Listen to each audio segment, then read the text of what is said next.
Hello? I suppose you're the new security guard? Well, if you are, then welcome aboard. I'm going to be leaving a message for you to help you get settled in on your new job and what to expect. I'm actually finishing up my night shift this week, and I'll be switched over to the day shift. So I guess you applied at the right time. You don't have any idea how much trouble these past few weeks has been for the company. Ever since those 5 kids went missing around here the other week, we don't know what ever happened to them, and we're currently under an investigation. The parents are suspecting us for some reason, and I don't know why, as we do have a policy that clearly says Fazbear Entertainment is not responsible for damage to property or person. Upon discovery of damage or if death has occurred, a missing persons report will be filed within 90 days or as soon as property and premises have been thoroughly cleaned and bleached and the carpet have been replaced, and all that other stuff. Okay, I'm going on too much about the current state and policies. Let's get back on track. Anyways, as you probably know already, you'll be monitoring the building from 12 a.m. to 6 a.m. to ensure the safety of all property and equipment, as well as keeping an eye on the animatronic characters. What I mean by that is, for some reason, the characters tend to roam freely after hours. We don't know what's causing this glitch, but the engineers say that it's sometimes the result of them being turned off for too long, as they are programmed to roam around freely during the day, which I think is a technical achievement in today's robotics. Anyways, make sure that they don't get too close to your office, because if they see you, they might mistake you for an endoskeleton without its costume on, and will try to stuff you into one. Now you're probably asking, how could be stuffed into a costume be bad? Well, you see, those costumes aren't like mascot walk-arounds and instead are the ones that the animatronics wear. And they are filled with eternal structures and devices. So being shoved into all of that would not only be extremely painful, but would instantly kill you. That's why you have doors by your vents. Shut them if anything is in there, and only if absolutely necessary. Using the doors, lights, and cameras to drain power, and using them too much will result the entire building to go dark, leaving you vulnerable to the animatronics. So don't leave the door shut. If an animatronic does somehow end up in your office, I have a small trick for that, which is hiding under the desk. This will fool them into thinking that you're not in the office and will eventually leave. But be quick about it. You may only have a few seconds to react. It might also not work with certain animatronics, so keeping them away is recommended. It is also important for you to use your vent lights. There are blind spots in the camera views, so if you can't find someone on your cameras, be sure to check the lights, okay? Okay, that should be everything now.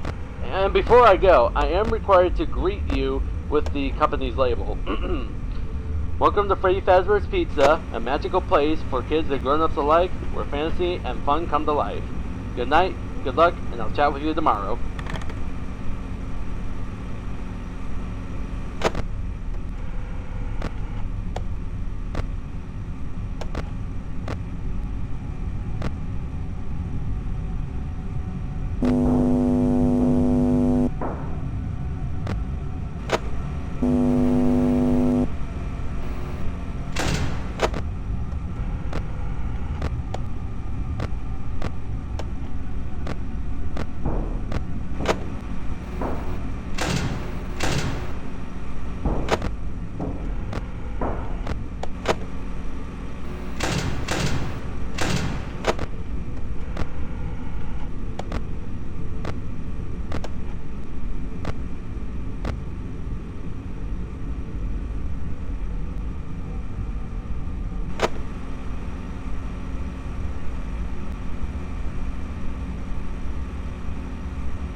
Hello?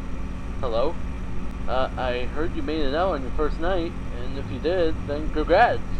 Now, I won't be talking quite as long as last time since the animatronics tend to become more aggressive as the week progresses.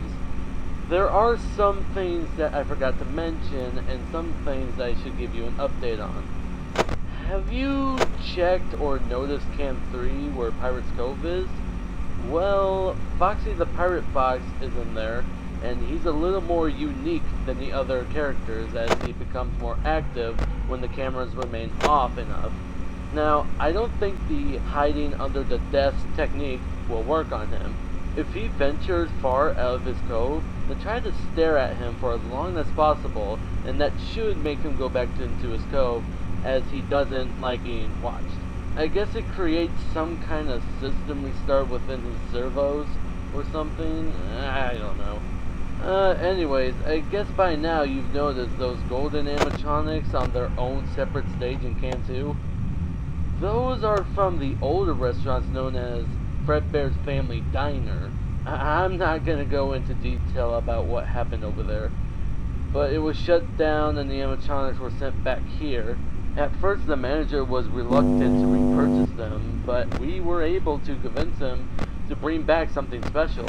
Interestingly, the Spring Bonnie animatronic actually went missing a couple days ago and wasn't found until the week before. We found it lying around in the workroom and we assumed that somebody was in a hurry after their shift and forgot to switch the character back to animatronic mode and return it to the stage. Weird, huh? Anyways, that's all I got for now. Have a good night and I'll talk to you soon.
Hello? Hey, you're getting the hang of this. Good job. Did Foxy give you any troubles last night? Nah, probably not. I was just wondering. Did any of the spring-locked suits wander around by any chance? If they did, then I apologize that I didn't mention that. I was in a bit of a hurry while recording my message to you last night. However, Fredbear himself doesn't come off stage that much. But he does become more active when it gets darker for some reason, and I can imagine him being more difficult to deal with. He actually wasn't always the way he looked. Before he was brought here, he looked significantly different. We thought his first appearance was too creepy for the kids, so we redesigned him with softer edges and made him overall safer. He actually has a safety feature on his head where if anything gets lodged in there, like a human head, then a mouth automatically opens and will stay open until that certain item is removed. Alright, I'm not going to be rambling on for too long. Things are starting to get real tonight. If you just did what you did the last few nights, then you should be able to get through your third night here. I'm going to leave you to it. Good luck.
Hello? Good job. Night 4. I knew you could do it. Okay, just to update you about what's going on, we had to take Foxy to the back room. He was having a malfunction, so he was put out of service for today. In fact, all of the animatronics have been very glitchy. Not the spring locks, but Freddy, Bonnie, Chica, and as I mentioned, Foxy. They would sometimes freeze in between songs, but then start up again as if nothing happened. Not just that, but they've also been smelling really bad to the point where it smells like someone just died. So every day after hours, the animatronics would be taken to the back room to be mopped down and cleaned so they would look presentable for the next day. We're still under investigation, and so far, this isn't looking so good. If this keeps going, then we could potentially get threatened of shutdown by the health department if they get involved. I hope that won't happen, but I think we should just hope for the better. Anyways, I have to get going. Hang in there.